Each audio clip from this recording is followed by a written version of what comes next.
नमस्कार. माझ्या मागे आत्ता नवलाई पावणाईचं देऊळ आहे. समोरचा जो विस्तीर्ण कातळ आहे त्याच्यावर काही गोष्टी होत्या, त्या कातळ शिल्प सदृश आहेत अशी चर्चा झाली आणि त्यामुळे त्या शोधायला मी आणि ऋत्विज आपटे आम्ही दोघे गेलो.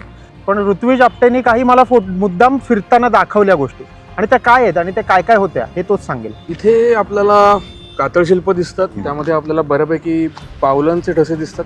काही ठिकाणी आपल्याला लाईन्सचे दिसतात. जवळपास 5 ते 8 पावलांच्या ठशांचे पेयर आहेत आणि 4 ते 5 लाईन्स आहेत. सोबत मला आठवतं आहे काही वर्षांपूर्वी मी एक सर्कलसुद्धा बघितलं होतं. अनफॉर्च्युनेटली आत्ता आम्हाला दिसलं नाही, पण अशा विविध गोष्टी तिथे आहेत आणि अशा प्रकारच्या गोष्टी पावलांचे ठसे बेसिकली आपल्याला देवी असोळमध्ये सुद्धा दिसतात.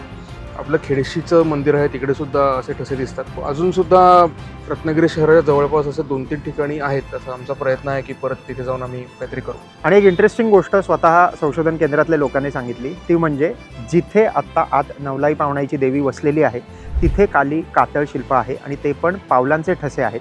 कदाचित लक्षात घ्या, कातळ शिल्प 100% 10 ते 20,000 वर्ष जुनी आहेत असं म्हणतात.